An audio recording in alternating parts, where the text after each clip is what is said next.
नमस्कार दोस्तों, आज की इस वीडियो में आपको सिखाऊंगा अभाज्य गुणनखंड के गुणनफल के रूप में व्यक्त करने के लिए। सवाल देख सकते हैं, ठीक ना। एनसीईआरटी बुक का क्लास 10th का सवाल है। कर है निम्नलिखित संख्याओं को अभाज्य गुणनखंडों के गुणनफल के रूप में व्यक्त कीजिए।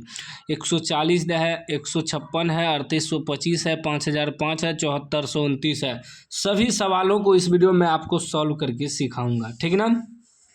सबसे पहले ध्यान दीजिएगा, कह रहा है कि अभाज्य गुणनखंडों के गुणनफल के रूप में व्यक्त करने के लिए सबसे पहले आपको समझना होगा कि अभाज्य संख्या, ठीक है ना। क्या अभाज्य संख्या, अभाज्य संख्या से ही भाग लगाना है इस सभी सवालों में, तभी अभाज्य गुणनखंड कहलाएगा। तो अभाज्य संख्या क्या होता है, जैसे हो गया 2, फिर 3, 5, 7, उसके बाद आपका हो जाएगा 7 के बाद 11 हो जाएगा, ठीक है ना। 9 नहीं होगा, क्यों? क्योंकि 9 में 3 से भाग लग जाता है। अभाज्य संख्या वह होता है जिसमें या तो 1 से भाग लगे या स्वयं से भाग लगे। उसके बाद आपका 11 के बाद 13 हो जाएगा, फिर 15 नहीं आएगा, 17 आ जाएगा, क्योंकि 15 में तो 5 या 15 भाग लग जाएगा। उसके बाद आपका 19 आ जाएगा, फिर 23 आ जाएगा, फिर 29 आ जाएगा, 31 आ जाएगा। इस प्रकार अभाज्य संख्या होता है। तो इन सभी अभाज्य संख्या है, इनसे ही भाग लगाना है, तभी अभाज्य गुणनखंडों के गुणनफल के रूप में लिखा जाएगा, ठीक ना। याद रखिएगा, अभाज्य संख्या वह होता है जिसमें या तो खुद से भाग लगे या 1 से भाग लगे। बाकी जिसमें 3 से 5 से भाग लग जाएगा, कोई भी गुणनखंड हो जाएगा, तो वह जो है अभाज्य संख्या नहीं हुआ, ठीक। अभाज्य संख्या यही होता है, इस रूप में ही होता है, याद रखिएगा। अब चलिए हम सवाल को सॉल्व करते हैं। पहला कितना है, 140, इसको तोड़ते हैं। 140 को लिखेंगे 140, इसको तोड़ेंगे, ठीक। तो सबसे छोटी अभाज्य संख्या क्या होता है, सबसे छोटी अभाज्य संख्या 2 होता है। तो सबसे पहले हम 2 से तोड़ेंगे। 2 से यदि भाग लग जाएगा तो 2 से ही तोड़ेंगे। अगर 2 से भाग नहीं लगता है तो 3 से चेक करेंगे, 4 से चेक करेंगे, 5 से चेक करेंगे, ठीक ना। तो 2 से चेक करेंगे तो 7 दूनी 14, 0 आ जाएगा 70। फिर 2 से तोड़ेंगे, 3 दूनी 6, 1 यहाँ, 5 दूनी 10। फिर अब कितना, 35 आ गया। तो अब 35 आ गया तो कितना, 5 से टूटेगा, 3 से तो नहीं लगेगा भाग, 5 से लग जाएगा, 5 7 35। अब इसको गुणनफल के रूप में व्यक्त करना है, तो लिखेंगे 1 2, 2 पर पावर कितना आया, 2 गुना 5 का एगो आया एगो, तो लिख देंगे 5 गुना 7 एगो आया तो 7। ये आ गया गुणनफल के रूप में। फिर तोड़ेंगे 156 को, ठीक। इसमें भी पहले 2 से भाग लगाएंगे, 2 से नहीं लगेगा तब आगे बढ़ेंगे। 2 से तो लग रहा है, लास्ट में अगर 2 से भाग लगने वाला संख्या है तो समझ लीजिए 2 से भाग लग जाएगा, ठीक ना। ऐसे भी चेक करते हैं। अब जैसे लास्ट में 5 है तो समझ लीजिए 5 से भाग लगेगा। इसमें भी लास्ट में 5 है तो 5 से भाग लगेगा, ठीक ना। तो इस प्रकार भी चेक कर सकते हैं। तो यहाँ देखिए 0 है तो 0 में तो 2 से भाग लगेगा या 5 से भाग लगेगा। हम 5 से भी कटा सकते थे, लेकिन सबसे छोटी 2 है तो पहले 2 से भाग लगाएंगे। तो इसमें भी 6 है तो 2 से भाग लग जाएगा, इसका मतलब इसमें 2 से भाग लग जाएगा। 2 से लगाएंगे तो 7 दूनी 14, 1 बचा, 1 यहाँ आया 16, तो 8 दूनी 16। फिर लास्ट में 8 है, 2 से भाग लगेगा तो फिर 2 से लगाएंगे, तो 3 दूनी 6, 1 यहाँ आ जाएगा तो 18, 9 दूनी 18। लास्ट में क्या है, 9 है, तो 9 3 से लगेगा भाग, तो 3 से लगाएंगे, 3 1 3, 3 3 9। अभी देखिए इसका क्या आ जाएगा, 1 2, 2 पर पावर 2 गुना एगो 3 और एगो 13। ये हुआ गुणनफल के रूप में, ये आपका आंसर हुआ, ठीक ना। सॉलिड आंसर हो गया ये। उसके बाद देखिए 3825 को तोड़ेंगे। 3825 इसको तोड़ते हैं। 3825 को देखते हैं क्या आता है।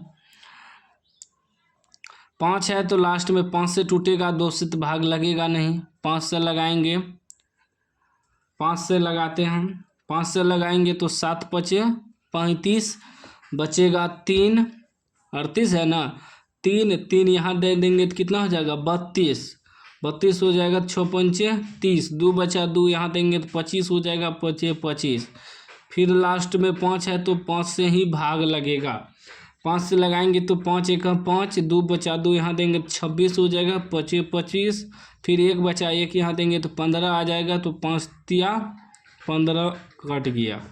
अब देखिए भाग कितना से लगेगा। लास्ट में 3 है तो 3 से भाग लगेगा। 5 तिया 15, 3 एक 3, और फिर 3 से भाग लग जाएगा। 17 तिया 51। ठीक, अब इसका गुणनखंड क्या आ जाएगा। तो पहले 3 लिखेंगे, छोटी संख्या 1 2, 3 पर पावर 2 गुना 1 2, 5 पर पावर 2 गुना 17, और फिर इसको तोड़ेंगे 5005 को। ठीक, इसमें देखते हैं कि लास्ट में 5 है तो इसका मतलब ये भी 5 से लगेगा। 5 से लगाएंगे तो 5 एक 5, 0 0, 5 एक 5। फिर इसको लगाने का कोशिश करते हैं तो 7 से लगेगा भाग। 7 से लगाएंगे, 5 से तो नहीं लगेगा क्योंकि 5 नहीं है लास्ट में। 7 से लगाएंगे, 7 एक 7, 3 बचेगा 3 यहाँ देंगे तो 30 हो जाएगा। 7 चौके 28, 2 बचा 2 यहाँ देंगे तो 21 हो जाएगा। 7 या 21। उसके बाद फिर 11 से लगेगा। ठीक ना, अभाज्य संख्या से ही लगाना है। पहले ट्राई करेंगे 2 से, फिर 3 से, फिर 5 से, 7 से, 11 से, 13 से, इस प्रकार ट्राई करेंगे। ठीक है ना। तो 11 से लगाएंगे तो 11 एक 11, 3 बच गया 14 है ना।